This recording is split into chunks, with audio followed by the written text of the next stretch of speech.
Sveiki kolegos, šios dienos mūsų tema – kišenė siūlėje. Parodysiu, kaip tokia kišenė siuvasi ir po filmuku jūs rasite visą tikslų aprašymą darbų eigos.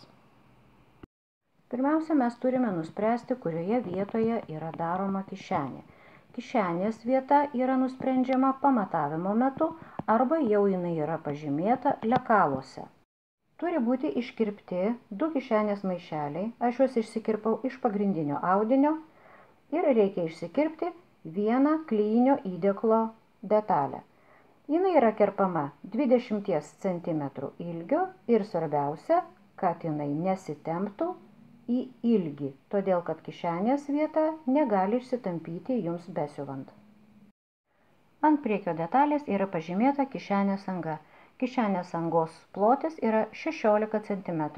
Pirmiausia, ką mes padarom, mes pasiklijuojame klijinio įdėklo juostelę prie krašto, prie užlaidos krašto, prie blogosios pusės, taip, kad į vieną ir į kitą pusę klijinio įdėklo juostelė išeitų vienodai. Dar kartą pasižymime kišenės angos plotį. Dabar nuo užlaidos krašto mums reikia nusibrėžti siūlės vietą. Mano siūlė yra numatyta 1,5 cm pločio. Vadinasi, nuo vienos kišenės pradžios linijos iki kitos pabaigos linijos aš turiu pažymėti 1,5 cm liniją, per kurią aš toliau planuoju susiūti. Liniją nubrėžti reikia labai tiksliai nuo krašto. Kai linija jau yra nubrėžta, pradedame siūti kišenę. Čia yra mano kišenės viršus ir kišenės apačia.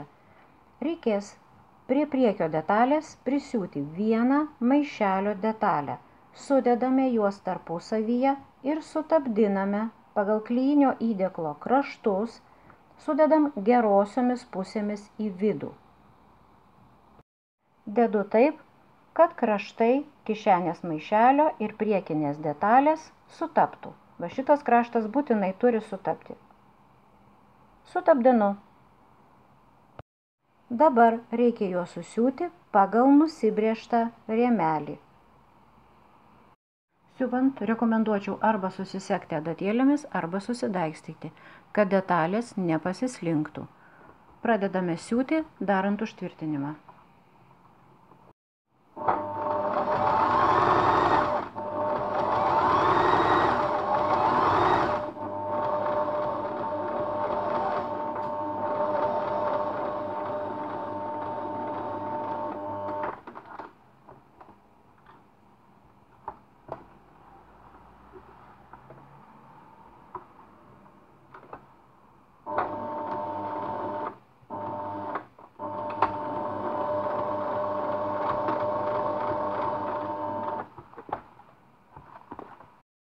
Kai išsiuvame kišenės angą, patikrinam, ar viską padarėme kokybiškai.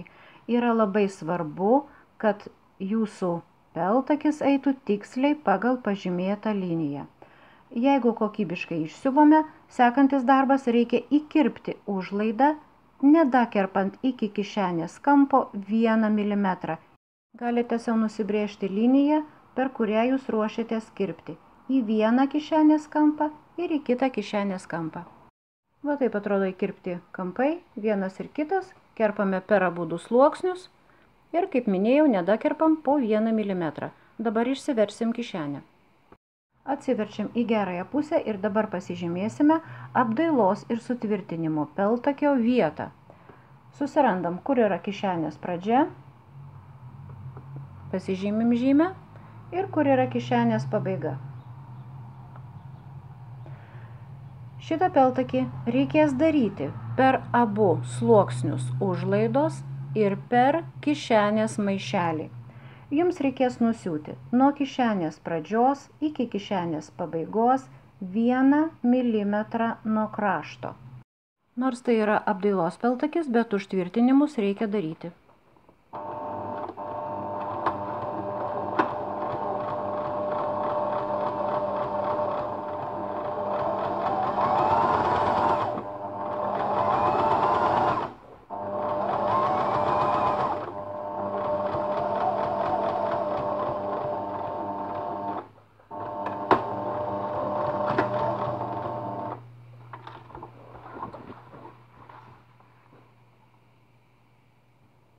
Na štai, peltakis nusiūtas.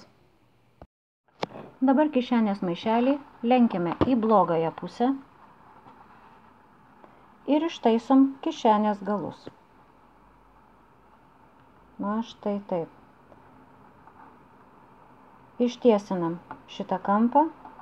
Jisai turi gautis, va toksai va status. Vieną kampą ir kitą kampą. Kadangi jie yra įkirpti, jie išsiverčia va taip va stačiai 90 laipsnių kampu. Dabar reikia kišenės maišelį prilyginti kišenės angą, bet reikia lyginti taip, kad kišenės maišelis neišlystų į gerąją pusę. Apdailos peltakis jį prilaiko ir jo nebus matyt geroji pusė bus va toksai va vaizdas, lyg tai būtų priekinė detalė, lyg tai prie jos nieko nebūtų prisiūta. Tai va taip, išverčiam, ištaisom kampus ir atidžiai prilyginam. Kišenės anga gražiai išlyginta, susiuvam maišelius tarpusavyje.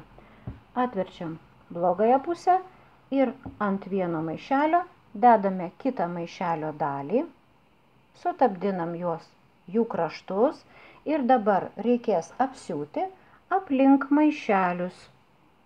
Juos susiuvant tarpusavyje. Susiuvinėjame 1 cm pločio siūle ir siuvam ir užbaigiame va štai šitame krašte. Kaip ir minėjau, visa apsiuvimo siūlė yra 1 cm pločio. Kai kišenės maišeliai yra susiūti tarpusavyje, jeigu daiktas bus be pamušalo, juos dabar reikėtų ir apmėtyti. Apmėtome abu kraštus maišelio, būtent iš va šitos va pusės. Apeiname pagal tą patį kraštą, taip kaip jūs ir susiuvote. Jei gaminys bus be pamušalo, jums vertėtų apmėtyti ir štai šitą 2 užlaidų susiuvimo kraštą, tam, kad jūsų gaminys būtų kokybiškas. Iš gerosios pusės mūsų kišenės anga atrodo štai taip. Dabar prie šitą priekio detalę reikės susiūti kartu su nugaros detale. Mūsų siūlės plotis, kaip ir minėjau, yra 1,5 cm. Vadinasi, mes pradėsime siūti nuo viršaus ir siūlė turės eiti va šitam taške, bet nepagaut kišenės krašto, va štai šito. Vadinasi, jinai eina čia, ties kampu, eina 1,5 cm, vėl ties kampu ir vėl nueina 1,5 cm. Dedam priekio ir nugaros detalę ir ruošiamės siūti. Sudedam gerosiomis pusėmis ir va dabar jums rekomenduočiau būtinai pasižymėti, kur yra kišenės kampas, kur yra tas galas kišenės, kur yra kišenės maišelio prisiuvimo linija ir kur yra kitas kampas. Tam, kad jūs nepagautumėt kišenės maišelio prisiuvimo vietos ir kad jūsų siūlė būtų tiesi. Dar kartą primenu, šita siūlė turi būti 1,5 cm ir aišku, kad tiesi. Susitvirtinau detalės smeigtukais ties kišenės kampais. Jums rekomenduočiau visą tą kišenės susiuvimo siūlę, šitą šoninę siūlę, būtinai susidaikstyti ir pakankamai tvirtai, tam, kad detalės nepasislinktų. Siūsime per visas užlaidas, per kišenės maišelius, per viską, kas yra susiūta. Siuvame nuo pradžios iki galo visą savo šoninę siūlę, tuo pačiu ir užsiūdami ties kišenės anga. Kai siūlė susiūta, atsiverčiame gerąją pusę. Ir gerojoje pusėje jūs turite matyti tokį vaizdą. Nugaros ir priekio detalės, jos yra susiglaudusios ties kišenės anga. Siūlės šoninė eina tiksliai pagal kišenės kampus ir kišenė jau yra funkcionali. Jeigu reikia, jūs galite padaryti kišenės galuose užtvirtinimus. Ties kišenės viršum ir ties kišenės apačia, bet tai yra nebūtina. Na štai, kišenė mūsų ir pasiūta, ir funkcionali. Jeigu jums patiko šitas filmukas, kad nepamestumėte, paspauskite like. Su jumis buvau aš, Ramunė Savelienė. Iki kitų susitikimų.